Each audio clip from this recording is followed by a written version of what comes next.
Hello guys, welcome welcome to IPS. So I hope सभी लोग बेहतर हैं, अच्छे हैं और तैयारी अच्छे से चल रही है आप लोगों की। तो आज लेक्चर नंबर 6 लेके मैं आपके सामने आया हूं, जो कि लास्ट मंथ पावर डो सीरीज का एक पार्ट है। उम्मीद करता हूं ये पावर डो सीरीज आपको बहुत ही ज़्यादा हेल्प करेगी, क्योंकि इसमें हम केवल वही चीज़ें कर रहे हैं क्योंकि एग्जाम फोकस है, केवल एग्जाम में जो आएगी ही आएगी हर हाल में। इसमें पीवाईक्यूज और कुछ बहुत मोस्ट इंपॉर्टेंट कॉन्सेप्ट भी इंक्लूडेड है। तो आज का जो हमारा टॉपिक रहेगा, that will B geometry and mensuration part 1। इसको हम कुछ पार्ट्स में करेंगे क्योंकि बहुत ही इंपॉर्टेंट ये टॉपिक है ज्योमेट्री एंड मेंसुरेशन। इससे 2 से 3 क्वेश्चन आते हैं, 2 से 3 क्वेश्चन आएंगे दोनों टॉपिक को मिला के। तो आज ये बहुत ही important questions, most probable questions और साथ ही साथ प्रीवियस ईयर क्वेश्चंस में लेके आया हूँ। तो हर एक क्वेश्चन के लिए आपको मैं 2 मिनट का समय दूंगा, क्योंकि एट लास्ट आपको ही उस क्वेश्चन को सॉल्व करना है एग्जाम में। तो खुद का आप एक बार थोड़ा सा दिमाग लगाएं और मुझे कमेंट सेक्शन में बराबर से बताएं क्या उसका आंसर हो जाएगा। ठीक है, क्या उसका आंसर होगा और क्या वहाँ पे लॉजिक या कॉन्सेप्ट लगेगा, उसके बारे में भी बताएं। तो चलिए स्टार्ट करते हैं आज का सेशन बिना किसी देरी के। So the topic is geometry and mensuration part 1। So very first question on your screen. पहला क्वेश्चन आपकी स्क्रीन पे आए उससे पहले आप लोग पेपर और पेन लेके रेडी हो जाए, क्योंकि यहाँ पे आज हम केवल करेंगे क्वेश्चंस। और हर एक क्वेश्चन में कुछ ऐसा नया कॉन्सेप्ट आपको मिलेगा जो कि आपको ऑलरेडी पता होगा। अगर नहीं पता होगा तो मैं आपको पूरा वहाँ पे उसको एक्सप्लेन करूँ। ठीक है, हर एक क्वेश्चन बहुत ही बेहतरीन है, एक अलग कॉन्सेप्ट के ऊपर बेस्ड। चलिए, very first question on your screen now. तो इस क्वेश्चन के लिए 2 मिनट का समय दे रहा हूँ, जो कि मोर देन सफिशियंट रहेगा। So you can start now.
चलिए, तो समय हो चुका है आपका समाप्त। सवाल हमसे क्या कह रहा है इसको देख लेते हैं। क्वेश्चन हमसे कह रहा है angle theta in the following parallelogram is what. यानी कि ये जो आपको एक पैरेललोग्राम दे रखा है, इसमें जो एंगल थीटा है, इस एंगल थीटा का क्या वैल्यू होगा हमसे पूछ रहा है। देखो, जो प्रॉपर्टी है किसी भी पैरेललोग्राम का वो क्या होता है वो आपको पता होना चाहिए। फॉर एग्जाम्पल, अगर ये एक पैरेललोग्राम है तो पैरेललोग्राम के अपोजिट एंगल हमेशा बराबर होते हैं, इक्वल होते हैं। अगर ये x है तो ये भी x डिग्री हो जाएगा, अगर ये y डिग्री है तो इसका अपोजिट एंगल भी y डिग्री होगा। यानी कि opposite angles are always equal. और साथ ही साथ opposite sides are also equal. अगर इसको मैं नाम दे दूं a b c और d, तो a b c d के इक्वल हो जाएगा और a d b c के इक्वल हो जाएगा। This is the property of a parallelogram. तो वही प्रॉपर्टी यहाँ पे हमें यूज करनी है कि भाई एंगल, अपोजिट जो एंगल है पैरेललोग्राम में वो इक्वल होते हैं। We have to find the angle theta. तो ये जो आपको ट्राइंगल दिख रहा है, इस ट्राइंगल में एंगल सम प्रॉपर्टी अगर मुझे लगानी है, what is angle sum property? किसी भी ट्राइंगल का जो तीनों एंगल का जो सम होता है 180 डिग्री होता है, इसको बोलते हैं एंगल सम प्रॉपर्टी। तो एक एंगल मुझे पता है, दूसरा एंगल मैं पता कर सकता हूं क्योंकि अपोजिट एंगल्स आर इक्वल। अगर 120 है वो सामने वाला एंगल, तो this will be also 120 degree. Then we can easily find angle theta. तीनों एंगल का सम 180 डिग्री के बराबर होगा, यानी कि 120 plus 33 plus theta, that will be equal to 180। तो यहाँ से अगर थीटा आप कैलकुलेट करोगे, यू विल गेट 27 डिग्री, यानी कि ऑप्शन नंबर 3। थीटा का वैल्यू कितना हो जाएगा भाई? 27 डिग्री। सिंपल से कॉन्सेप्ट के ऊपर बेस्ड क्वेश्चन आया था पिछले साल ये, तो उम्मीद करता हूँ ये आप आसानी से कर लेते, और बहुत ही, और इस क्वेश्चन को छोड़ने का कोई मतलब नहीं। अगर से आप इस क्वेश्चन को छोड़ दिया, यानी कि आपने 2 नंबर गवा दिया। Right now, moving on to the next question, so you can take 2 minutes for this question. I will give you 2 minutes. Mensuration geometry is all about the concept, जो कॉन्सेप्ट है और जो प्रॉपर्टीज है उसी के ऊपर बेस ये पूरा चैप्टर है। अगर प्रॉपर्टीज नहीं पता है, फॉर्मूले नहीं पता है आप, तो फिर इस चैप्टर में आप फिर लैग करोगे, आप पीछे रहोगे। तो चलिए स्टार्ट करिए, 2 मिनट का समय दे रहा हूँ। यहाँ पे एक प्रॉपर्टी लग रही, बहुत ही बेहतरीन प्रॉपर्टी है, तो जरा इसको करिए और मैं देखना चाहता हूँ किसे किसे पता है। स्टार्ट।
ओके, तो फिर चलिए देख लेते हैं सवाल को। देखो क्वेश्चन हमसे कह रहा है B W X Y are the points on the circumference, यानी कि एक तरह से फिगर आपको दे रखा है।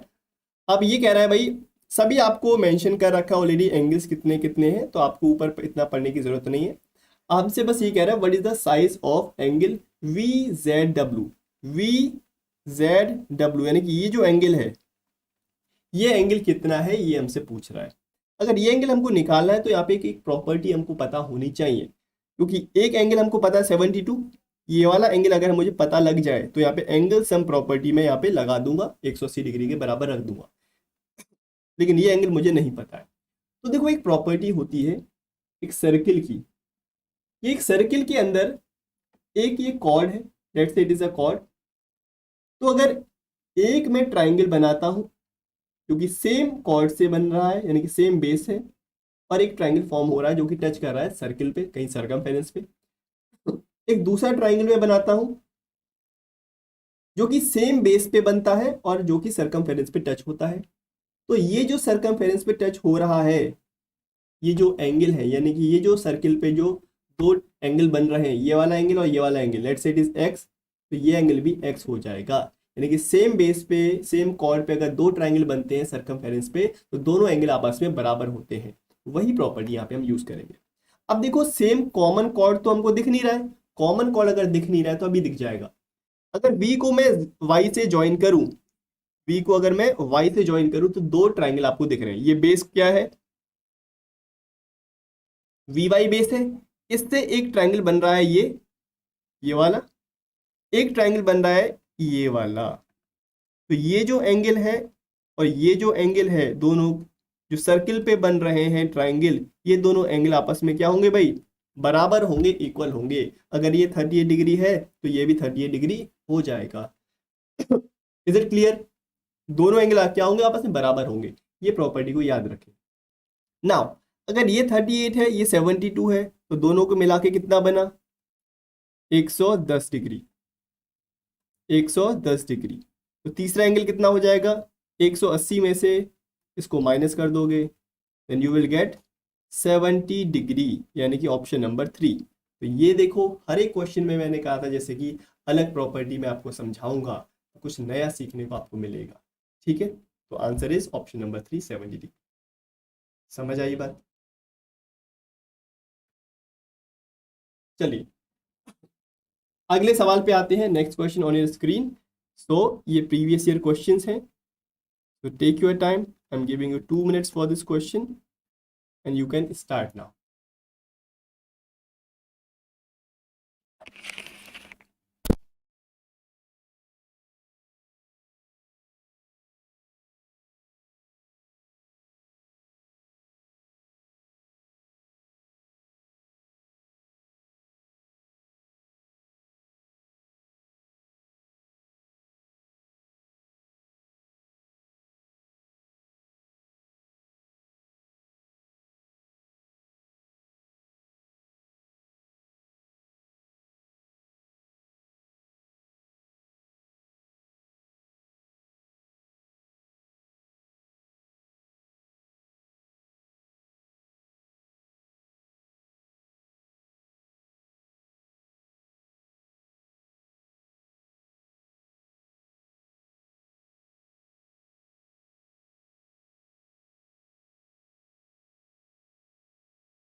हमसे क्या पूछ रहा है यहाँ पे? हमसे पूछ रहा है angle of elevation. Angle of elevation पूछ रहा है, यानी कि यहाँ पे कुछ पार्ट ज्योमेट्रिक साइड ट्रिग्नोमेट्री का भी जुड़ा है। ठीक है, तो आई होप आपने इस क्वेश्चन को किया होगा। चलिए देखिए, कह रहा है an aircraft is approaching the airport from a line of site distance of 10 kilometre. यानी कि एक एयरक्राफ्ट है, इस तरह से एयरक्राफ्ट एयरपोर्ट की तरफ बढ़ता चला जा रहा है। ये एयरपोर्ट है, यहाँ पे ये एयरक्राफ्ट एयरपोर्ट की तरफ आ रहा है। Approaching the airport from the line of site of distance 10 kilometre. यानी कि एक पर्सन यहाँ पे अगर बैठ खड़ा होकर इसको देख रहा है, इस एयरक्राफ्ट को, तो ये जो जिस पाथ पे हमारी आई देख रही है उस प्लेन को, उस एयरक्राफ्ट को, उसको बोलते हैं line of sight. This is line of sight. तो लाइन ऑफ साइट का जो डिस्टेंस है that is 10 kilometre, and the landing point to the landing point is currently at a height of 5 kilometre. यानी कि जो एयरक्राफ्ट है 5 kilometre की height पे है, 5 किलोमीटर ऊपर है। कह रहा what is the angle of elevation. ये जो एंगल है, ये एंगल कितना है? What is the angle of elevation? What is the angle of elevation? क्या होता है एंगल एलिवेशन? अगर कोई पर्सन है सामने देख रहा है, बिल्कुल एक स्ट्रेट लाइन में, बिल्कुल एक स्ट्रेट लाइन में देख रहा है, तो यानी कि एक तरह से पॉइंट ब्लैंक देख रहा है। पॉइंट ब्लैंक का मतलब विदाउट एनी डेविएशन, इस तरह से सीधा अगर देख रहा है, तो इस लाइन ऑफ साइट का जो एंगल ऑफ एलिवेशन है दैट इज 0 डिग्री। ये क्या है भाई? ये 0 डिग्री है, क्योंकि ये हॉरिजॉन्टल से हॉरिजॉन्टल के पैरेलल है। ये हॉरिजॉन्टल के लाइन क्या है? पैरेलल है। That's why the angle of elevation is 0 degree. जैसे ही ये थोड़ा सा अपनी आंख को ऊपर करेगा, यानी कि ऐसे करेगा ऊपर देखने के लिए, तो ये जो हॉरिजॉन्टल से ये जो एंगल बनेगा ना, इसको हम बोलेंगे एंगल ऑफ एलिवेशन, जो कि 0 डिग्री से बड़ा होगा। वैसे ही एंगल ऑफ एलिवेशन ये जो थीटा है, ये हमसे कह रहा है इसका एंगल कितना होगा। अब देखो, हमें हाइपोटेन्यूज दे रखा है 10 और परपेंडिकुलर दे रखा है 5। परपेंडिकुलर कितना है? 5। हाइपोटेन्यूज कितना है? 10। तो यहाँ पे ट्रिग्नोमेट्रिक फंक्शन लगाएंगे। What is trigonometric function? Sine, cos, tan, cot, sec and cosec. These are called trigonometric function. अब देखो,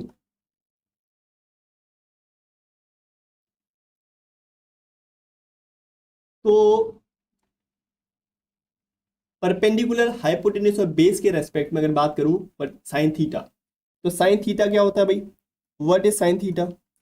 sign theta is perpendicular upon hypotenuse, perpendicular divided by hypotenuse, this is sine theta. और यहाँ पे perpendicular दे रखा है, hypotenuse हमको दे रखा है, तो यहाँ पे मैं लगा सकता हूँ साइन थीटा। ट्रिग्नोमेट्रिक फंक्शन क्या लगाया मैंने? Sign theta. तो परपेंडिकुलर कितना है भाई? परपेंडिकुलर है हमारे पास 5, हाइपोटेन्यूज है 10, तो दिस विल बी 1/2, यानी कि साइन थीटा का वैल्यू कितना है मेरे पास? 1/2। अब साइन की किस वैल्यू पे, साइन के एंगल की किस वैल्यू पे जो हमारा वैल्यू बनता है 1/2 बनता है, यानी कि 1/2 साइन की किस वैल्यू पे बनता है भाई? This is sine 30 degree, sine 30 degree is 1/2। तो थीटा कितना हो जाएगा भाई? Theta will be 30 degree, simple सी बात है, theta will be what? 30 degree. ये ट्रिग्नोमेट्रिक फंक्शंस तो आपने पढ़े होंगे अपने प्रीवियस पहले की क्लासेस में, ठीक है? बात समझ में आ गई? दिख रहा है आपको? एक बार इसको देख लो, ठीक है? These are called trigonometric function. 6 trigonometric function है, sine cos tan cot sec and cosec, right?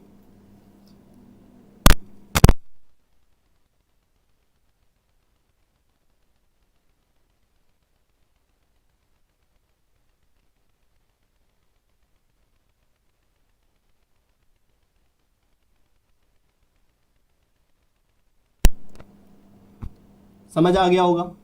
अगले सवाल पे चले भाई, next question on your screen. ये प्रीवियस ईयर क्वेश्चंस हैं और ये भी है भाई प्रीवियस ईयर क्वेश्चन, 2016 में आ चुका है। आई एम गिविंग यू 2 मिनट। अब इसमें एक अलग प्रॉपर्टी यूज हो रही है, बहुत ही शानदार सेशन है भाई, हर एक क्वेश्चन जिसमें अलग अलग प्रॉपर्टीज का यूज करिए। स्टार्ट करिए, द टाइम स्टार्ट्स नाउ।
चलिए भाई उस क्वेश्चन को देख लेते हैं। देखो हमसे क्या कह रहा है, equilateral triangle are drawn one inside the other as shown, यानी कि यहाँ पे इक्विलेटरल ट्राइंगल बनाए गए एक के अंदर एक, जैसे कि एक इक्विलेटरल ट्राइंगल है ABC, इसके अंदर एक और इक्विलेटरल ट्राइंगल है DFE, और ये भी एक इक्विलेटरल, यानी कि ये चारों इक्विलेटरल है। और इसके अंदर इक्विलेटर के अंदर एक और इक्विलेटरल ट्राइंगल, यानी कि ये चारों आपस में इक्विलेटरल ट्राइंगल है। ये ऐसे इक्विलेटरल ट्राइंगल कैसे बन सकते हैं? देखो अगर एक मैं इक्विलेटरल ट्राइंगल को ड्रॉ करता हूँ और हर एक इक्विलेटरल ट्राइंगल का जो मिड पॉइंट है, उन मिड पॉइंट्स को आपस में अगर मैं ज्वाइन कर देता हूँ, तो ये जो चार ट्राइंगल्स बने ये इक्विलेटरल होंगे और साथ ही साथ इनका जो एरिया है बराबर होंगे, यानी कि एक तरह से क्या होंगे, चारों कॉन्ग्रुएंट भी होंगे। साथ ही साथ इस ट्राइंगल को अगर मैं फिर से इसके मिड पॉइंट से जोड़ देता हूँ, तो मुझे एक और यहाँ पे फिगर बन रहा है इस तरह से, जैसे कि आपको यहाँ पे दिख रहा होगा। ये जो चार ट्राइंगल्स बने इनका एरिया भी आपस में क्या होगा, बराबर होगा। अब क्वेश्चन में ये कह रहा है इन शेडेड वाला जो पार्ट है, जो शेडेड वाला पार्ट है C D F, triangle C D F, इसका एरिया, और triangle G is let say it is M, G M H इसका एरिया, इन दोनों की एरिया का रेशियो हमको बताना। जैसे कि मैंने कहा कि भाई इन चारों का एरिया बराबर होगा, तो हमको इसका एरिया बताना है और इसका एरिया का रेशियो बताना है। तो लेट से इसका एरिया क्या है 1, मैं मान लेता हूँ इसका एरिया क्या है 1 है, तो इन सभी का एरिया 1 1 1 हो जाएगा। अगर चारों का एरिया 1 1 1 है, तो ये जो पूरा ये जो ट्राइंगल आपको दिख रहा है, ये वाला जो ट्राइंगल दिख रहा है, इसका एरिया इसके बराबर होगा, और इसके भी बराबर होगा, और इसके भी बराबर होगा, क्योंकि ये जो चारों ट्राइंगल है ना, ये वाला, ये जो बड़ा वाला, ये वाला और ये वाला, चारों ट्राइंगल के चारों आपस में इक्विलेटरल है, साथ में इनका एरिया बराबर है। तो अगर इन चारों का मिला के एरिया 4 यूनिट्स बन रहा है, तो इसका एरिया भी कितना हो जाएगा, 4 यूनिट्स हो जाएगा कि नहीं, 4 यूनिट स्क्वायर, सिंपल सी बात है।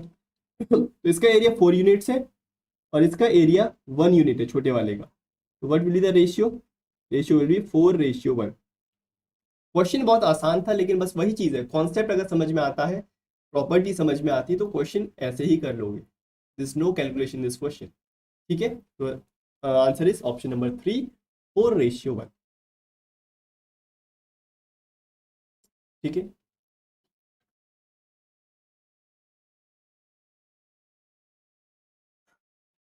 Now next question on your screen, जो कि प्रीवियस ईयर का क्वेश्चन है, पिछले साल आया था जून 2022 वाले पेपर में। तो just take your time, 2 minutes and start.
चलिए भाई, सवाल हो चुका होगा आई होप। देखो, यहाँ पे ट्राइंगल की प्रॉपर्टीज के ऊपर भी सवाल है। The length of the smallest side of a triangle is 5 unit, यानी कि ट्राइंगल का जो स्मॉलेस्ट साइड है, उसकी जो लेंथ है वो 5 यूनिट्स दे रखी है, right. And the sides are in arithmetic progression, और जो साइड्स है वो किसमें, एपी में है, अर्थमेटिक प्रोग्रेशन। तो अर्थमेटिक प्रोग्रेशन क्या होता है, देखो फॉर एग्जाम्पल, एक एग्जाम्पल से समझते हैं, जैसे 2 4 6, इनके बीच का गैप कितना है, देखो दोनों के बीच का गैप कितना है, 2 2 है। तो इस तरह की जो सीरीज होती है इसको क्या कहते हैं, अर्थमेटिक प्रोग्रेशन, जिसके बीच का गैप सेम रहता है। जैसे कि 5 है, 5 6 7 लिखता हूँ, तो बीच का गैप कितना है दोनों में, 1 1 1, यानी कि this is in arithmetic progression. वैसे ही 5 7 9 ले लो, बीच का गैप कितना है, 2 2 है, तो अर्थमेटिक प्रोग्रेशन में है तीनों टर्म्स। तो this is called AP. Now the sides are in arithmetic progression with integral integer difference. The number of such possible triangle is what? हमको कह रहा है कितने यहाँ पे पॉसिबल ट्राइंगल बन सकते हैं अगर स्मॉलेस्ट साइड 5 है और हर एक जो साइड है वो अर्थमेटिक प्रोग्रेशन में है और इंटीग्रल डिफरेंस यानी कि इंटीजर में डिफरेंस यानी कि 1 2 3 4 5 पॉइंट्स में नहीं है। अगर स्मॉलेस्ट साइड 5 है तो पॉसिबिलिटी अगर हमें बतानी है तो नेक्स्ट इसका जो साइड है that can be 6 and next side will be 7। 5 है, हो सकता है 2 2 का गैप हो, 5 7 और 9 2 2 का गैप है। हो सकता है 3 3 का गैप हो, 5 3 का गैप 8 3 का गैप 11। फिर देखो 5 4 का गैप 9 4 का गैप 13। उसके बाद देखो 5 5 का गैप 10 5 का गैप 15। अब ये देखना है कि भाई रुकना कहाँ पे है, रुकोगे वहां पे जहां पे हमारी प्रॉपर्टी वायलेट करेगी। यानी कि क्या, देखो कोई भी अगर एक ट्राइंगल है आपके पास, if you have a triangle then sum of two sides of any triangle will always be greater than the third side। यानी कि ट्राइंगल की दो साइड का जो सम होगा, दो साइड की जो लेंथ का जो सम होगा वो हमेशा तीसरी साइड से बड़ा होना चाहिए, नहीं तो वो ट्राइंगल नहीं बन पाएगा। कहने का मतलब क्या, A B plus B C जो लेंथ है वो हमेशा और हमेशा ए सी से बड़ी होगी। कोई और ले लो, बी सी प्लस ए सी, इसकी जो लेंथ है हमेशा ए बी से बड़ी होगी। वैसे ही ए बी प्लस ए सी, इसकी लेंथ हमेशा बी सी से बड़ी होगी। तो इस तरह से ये प्रॉपर्टी लगती है कि भाई कोई भी दो साइड का जो सम होगा किसी भी ट्राइंगल में हमेशा तीसरी साइड से बड़ा होगा, नहीं तो वो ट्राइंगल पॉसिबल नहीं होगा। ऐसे ही यहाँ पे चेक करो, 5 + 6 कितना है, 11। भाई तीसरी साइड से तो बड़ा ही है ना इनका सम, ठीक है। यहाँ पे देखो 12 9 से तो बड़ा ही है इनका सम। 5 और 8 को प्लस करो, कितना आया, 13, 11 से तो बड़ा है। वैसे ही 5 और 9 14, 13 से तो बड़ा है। एक भी बड़ा है लेकिन बड़ा तो है ना। यानी कि ये पॉसिबिलिटी है। 5 और 10 कितना हो गया, 15, ये तो बराबर हो गया भाई। बराबर भी नहीं होना चाहिए, हमेशा बड़ा तो होगा ही और बराबर भी नहीं होना चाहिए, यानी कि this will B not possible. ये पॉसिबल नहीं है, दो साइड का जो सम है तीसरी साइड के बराबर हो गया, इट विल वॉयलेट कि ये ट्राइंगल बनेगा, ये ट्राइंगल नहीं बन सकता। यानी कि there will be 4 possibilities, there will be 4 possible cases, तो option number 2 will be the right answer. ऐसा फिगर बन ही नहीं सकता कि भाई एक साइड 15 सेंटीमीटर है या 15 मीटर है तो दूसरी साइड 10 है और तीसरी साइड 5 है। तो ऐसा बनेगा जब जब दोनों साइड क्या हो जाएंगी, पैरेलल हो जाएंगी, ट्राइंगल फॉर्म हो ही नहीं पाएगा, क्योंकि जो लेंथ है 10 और 5 और 15 दोनों इक्वल है, तो ट्राइंगल फॉर्म नहीं हो पाएगा। समझ आ गई बात। तो बहुत ही अच्छी बेहतरीन प्रॉपर्टीज के ऊपर बेस ये क्वेश्चन है और ये आज के सेशन का लास्ट क्वेश्चन है। इसमें भी एक प्रॉपर्टी लग रही है जो कि बहुत ही शानदार। तो take your time, I am giving you 2 minutes again, so start, you can start.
Okay, now question हमसे क्या कह रहा है, देखो क्वेश्चन पढ़ लेते हैं।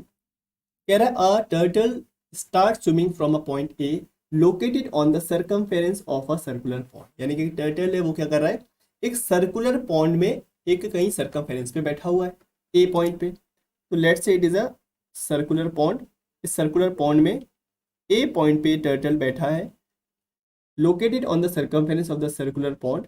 After swimming for 4 meters in a straight line, it hits point B on the circumference of the pond. यानी कि 4 मीटर स्ट्रेट लाइन में स्विम करने के बाद ये बी पॉइंट पे आके टकरा जाता है, बी पॉइंट पे आके ये सर्कमफेरेंस पे किसी पॉइंट पे आके ये टकरा जाता है, यानी स्ट्रेट पाथ पे जाता है इस तरह से, और बी पॉइंट पे आके टकरा गया स्विम करने के बाद, और 4 मीटर का डिस्टेंस से स्ट्रेट लाइन में चला था। Now from there it changes the direction and swim for 3 metre. अब यहाँ से अपनी डायरेक्शन को चेंज कर लेता है और ये 3 मीटर फिर से स्विम करता है in a straight line and arrives at point D, और डी पॉइंट पे आके पहुंच जाता है। अब क्या कह रहा है, D diametrically opposite two point A. ये जो डी पॉइंट है जहां पे पहुंचा 3 मीटर स्विम करता हुआ, वो जो डी पॉइंट है वो ए से डायमेट्रिकली अपोजिट है। डायमेट्रिकली अपोजिट का मतलब है कि एक सर्कुलर पॉन्ड है, अगर मैं ए और डी को ज्वाइन करूंगा तो ये डायमीटर होगा, इसी को कहते हैं डायमेट्रिकली अपोजिट। एक सर्किल में जो डायमीटर होगा ना, यहाँ पे कहीं सेंटर होगा, दिस इज कॉल्ड, ए और डी आपस में क्या है, डायमेट्रिकली अपोजिट, यानी कि डायमीटर में अपोजिट पॉइंट में बैठे हैं। तो यानी कि बी से डी में एक स्ट्रेट पाथ पे गया होगा ये, और ये 4 है और ये 3 मीटर है। अब यहाँ पे प्रॉपर्टी क्या लग रही है, पूछ क्या रहा है, अब कह रहा है how far is point D from A, D point A point से कितना दूर है ये हमको बताइए। तो ए बी डी ट्राइंगल बन रहा है, तो ए बी डी ट्राइंगल जो हमारा है, this is a right angle triangle. कैसे पता लगा, देखो ये प्रॉपर्टी है, किसी भी सर्किल में अगर एक डायमीटर है, किसी भी सर्किल में अगर एक डायमीटर है, तो डायमीटर से अगर एक ट्राइंगल हम बनाते हैं, डायमीटर से अगर हम एक ट्राइंगल बनाते हैं जो कि टच होता है किसी भी सर्किल के सर्कमफेरेंस पे, ये सर्कमफेरेंस है पूरा, तो डायमीटर से अगर ट्राइंगल फॉर्म किया, एक सर्कमफेरेंस पे टच होता है एक पॉइंट, तो ये जो एंगल है, यानी कि डायमीटर के सामने वाला ये जो एंगल है, ये हमेशा 90 डिग्री होता है। ये एक प्रॉपर्टी है, इस प्रॉपर्टी को, जितनी भी प्रॉपर्टीज मैं बता रहा हूँ इसको ध्यान में रखो और एक जगह लिख लो आप लोग, अगर आपको नहीं पता है तो, ठीक है। डायमीटर से अगर एक मैंने ट्राइंगल फॉर्म किया जो कि टच हो रहा है कहाँ पे, सर्कमफेरेंस पे, तो डायमीटर के सामने वाला ये जो एंगल होगा ये हमेशा 90 डिग्री होगा, this will be right angle. अब इस राइट एंगल ट्राइंगल में पाइथागोरस थ्योरम लगा दो, क्योंकि आपको क्या निकालना है, you have to find distance from D to A, how far is point D from A, यानी कि ए से डी पॉइंट कितना दूर है, यानी कि you have to find the AD distance. AD का स्क्वायर इज इक्वल टू 4 का स्क्वायर, यानी कि बेस का स्क्वायर प्लस 3 का स्क्वायर, यानी कि परपेंडिकुलर का square, this will be 16, this will be 9 and this will be under root, क्योंकि एडी निकालना है, this will be under root of 16 plus 9, यानी कि root of 25, and you will get 5 meters, you will get 5 meters, so AD will be 5 meters, यानी कि option number 4 will be the answer। बात समझ में आ गई? तो भाई ये क्वेश्चन था, उससे भी इंपॉर्टेंट है ये जो प्रॉपर्टी यहाँ पे हमने लगाई है एक सर्किल के अंदर किसी भी ट्राइंगल की, वो पता होना चाहिए। तो guys that's it for today, for the session. तो मैं उम्मीद करता हूँ ये क्वेश्चन आपको पसंद आए होंगे, और ये क्वेश्चन में जो प्रॉपर्टीज अलग अलग यूज हुई हैं ये भी आपको समझ आई होंगी। तो कमेंट सेक्शन में ज़रूर मुझको बताना कि ये चीज़ हेल्पफुल कितनी है आपके लिए और कितना आपको समझ में आ रहा है, और अपकमिंग सेशंस में आप कौन कौन सा और टॉपिक आप मुझसे चाह रहे हो। हालांकि हम सारे के सारे टॉपिक्स यहाँ पे कवर करेंगे इस पावर डोज सीरीज के अंदर, लेकिन प्रायोरिटी के अंदर आप कौन से टॉपिक चाह रहे हो, क्योंकि मैं अपनी तरफ से वो टॉपिक्स लेके आ रहा हूँ जो कि बहुत ही इंपॉर्टेंट है और बहुत ही ज़्यादा उनसे जो वेटेज, यानी कि उनका वेटेज सबसे ज़्यादा है। ठीक है, तो मिलते हैं नेक्स्ट लेक्चर में, तब तक के लिए thank you so much for joining and thank you so much for your response and all the very best and happy learning. Thank you.